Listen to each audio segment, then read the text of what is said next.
여러분 안녕하십니까? 2019년 5월 20일 월요일 신문사설 비평을 시작하겠습니다.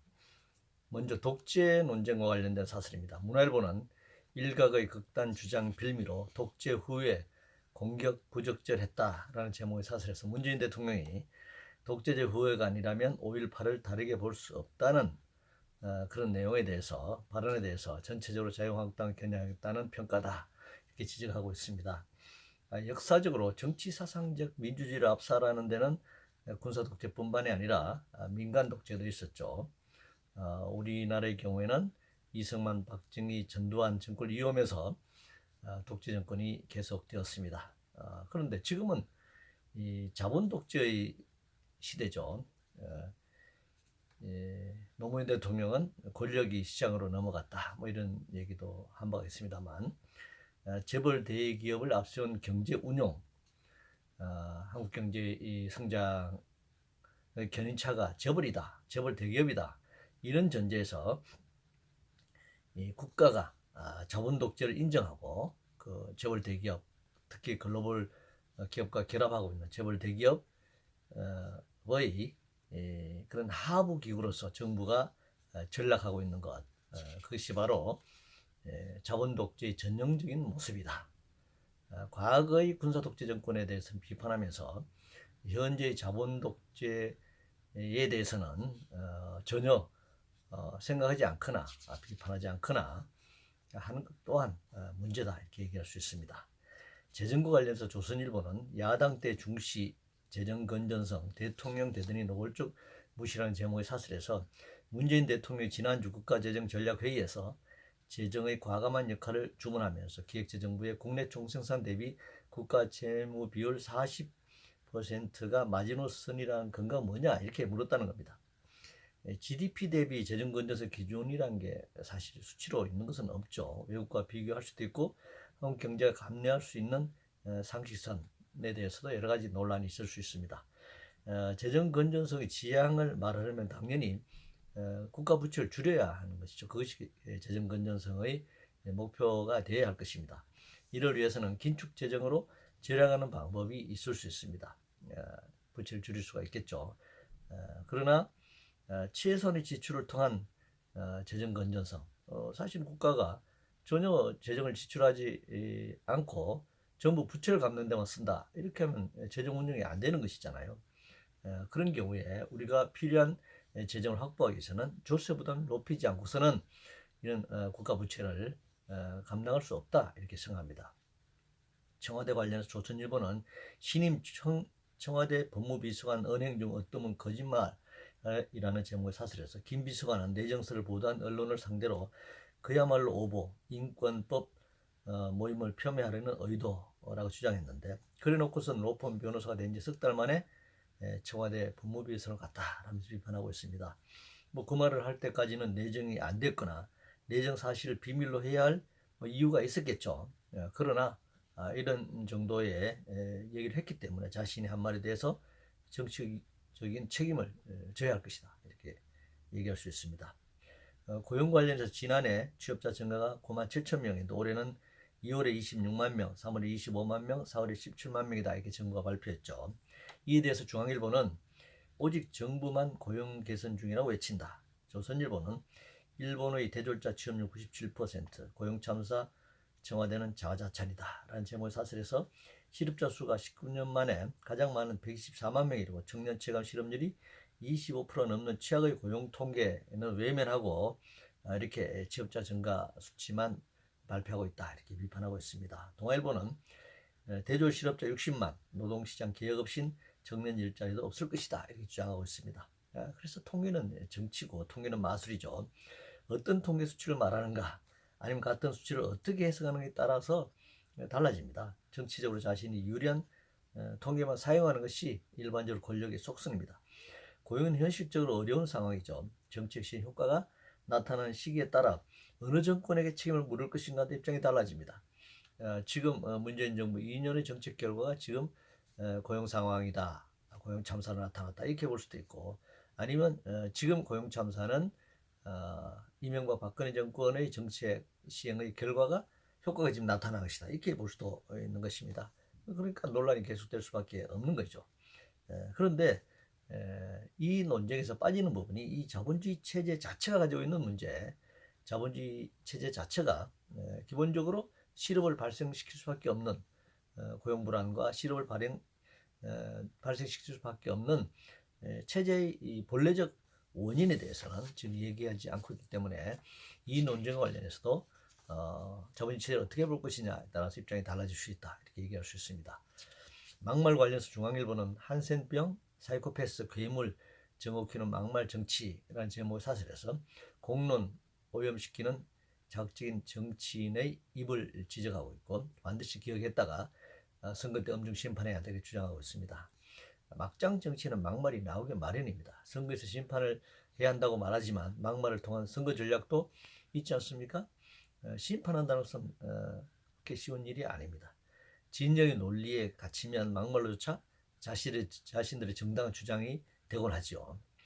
학위 관련해서 동아일보는 학위공장, 전락위기 대학들 학문 공신력 자해 안 된다라고 주장하고 있습니다. 지금도 가끔씩 드러나고 있지만 한때는 우리나라 사람들도 해외 나가서 무자격 학위를 취득한, 돈 주고 사는 거죠. 사들인 경우가 많았습니다.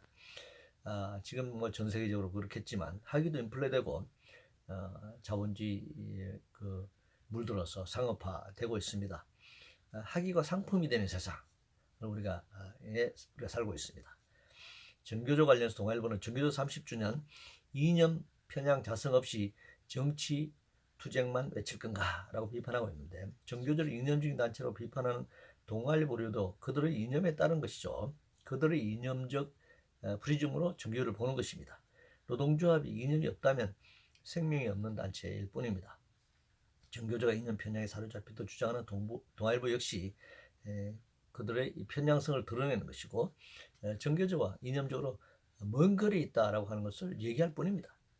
파업 관련해서 한경신문은 고임금 노조의 배부른 파업 막을 견제장치가 필요하다라는 제목의 사설에서 연봉 1억 사업장서 안정적 고임금 보장하라 파업하고 있다. 무소불위 파업할 자유, 손발 묶인 회사 측 발만 동동 굴리고 있다. 노동운동 본산인 독일, 프랑스도 파업 시 대책을 허용하고 있다, 이렇게 주장하고 있습니다.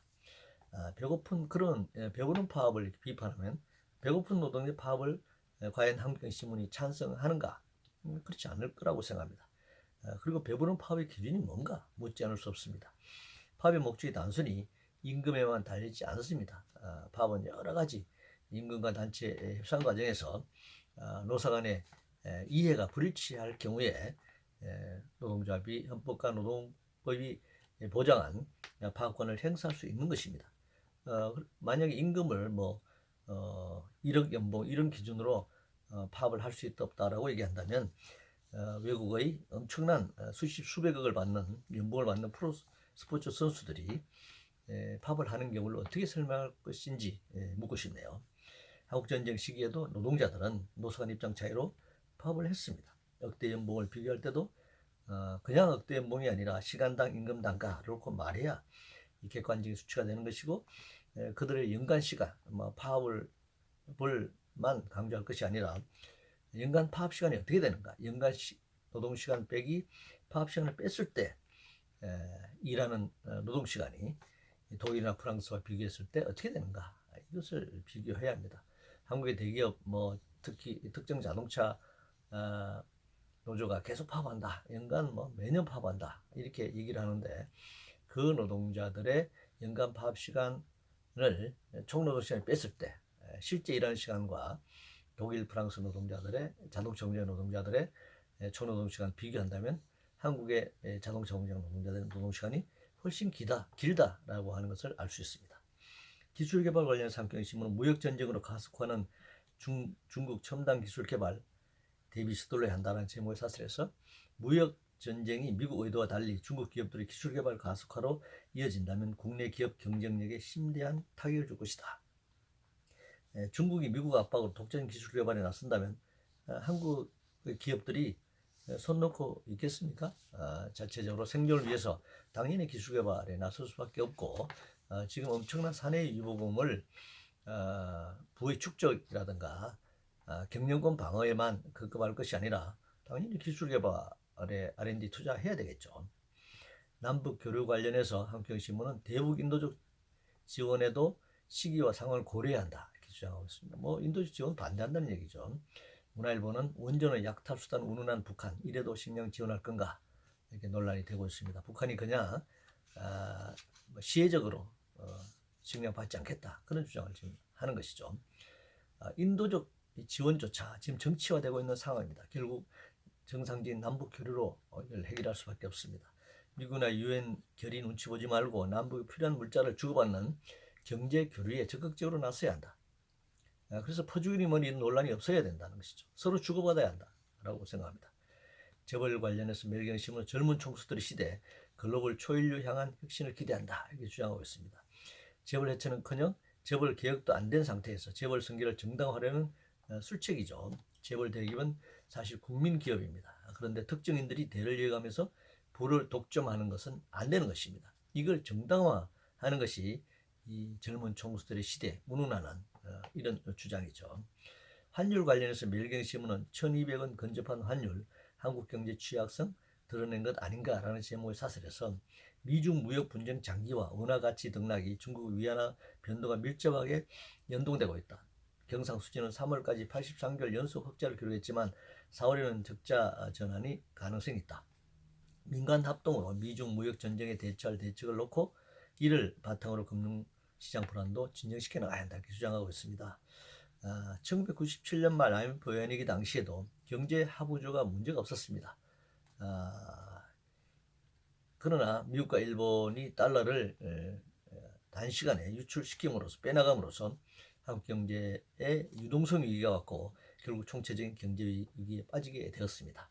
지금 한국 경제가 취약한 거 아닌가는 미중 무역 전쟁 틈바구니에서 상대적으로 판단할 수밖에 없습니다. 우리가 하부조가 튼튼하다고 하더라도 우리보다 더 강한 외부적 충격이 가해진다면 위기를 직면할 수 있는 것이죠. 특히 미국의 달러화나 중국의 위안화가 부딪히는 환율 전쟁 속에서 원화가 대응하는 데는 그 한계가 분명하다 이렇게 생각합니다. CCTV 관련해서 매일경제신문은 발이 하루 만에 철회된 수술실 CCTV 설치 법안이라는 제목의 사설에서 환자 단체들은 수술실 의료사고와 무자격자 대리수술 등의 이유로 필요하다고 주장하는 반면 의료권은 진료 후에 방해가 되고 의료인과 환자의 신뢰가 무너질 수 있다며 반대하고 있습니다. 최근 우리 사회 곳곳에 CCTV가 설치되고 있죠. 일거수일투족이 확인되고 있습니다. 범죄 예방과 인권 침해를 둘러싼 논쟁도 뜨겁습니다. 국회의원들이 입법 발의를 하는 과정에서 이해 당사자들의 그런 로비에 부딪혔을 것이라고 생각합니다. 당연히 신중한 검토가 필요하다 이렇게 생각합니다. 종부세 관련해서 문화일보는 사립학교까지 영리단체 취급한 종부세 폭탄 처리해야 한다라는 제목의 사설에서 행안부가 지난 4월 19일 입법 예고한 지방세법 시행령 개정안이 발효될 경우 국내 사립대의 종부세 부담만 해도 296억 원이 더 늘어날 것이다. 부동산 가격 안정을 목적으로 도입한 종부세를 공익기관 단체들의 대거 부담시키는 것은 국고 채우기 수단으로 활용하는 것이다 이렇게 비판하고 있습니다. 물론 이런 종부세를 부감으로써 어려운 사립학원을 공무에 빠뜨려서는 안 되겠죠. 그러나 요즘 사립학원들이 부동산이나 금융투자 등을 통해서 불로소득을 취득했다면 당연히 세금을 물어야 할 것입니다. 사실 사립학원이 독자적으로 학교가 운영되는 사립학원은 없습니다. 국가의 정부의 재정적 지원 없이는 사립학교도 유지될 수 없는 것이죠. 그런 측면에서 이 사립학교 자체를 전부 국공립화하는 것이 순서입니다. 그래서 이 종부세를 부과하는 문제와 관련해서는 소득이 발생할 경우와 아닌 경우 이것을 분리해서 판단해야 한다 이렇게 생각합니다. 이상으로 2019년 5월 20일 월요일 신문사설 비평을 모두 마치겠습니다.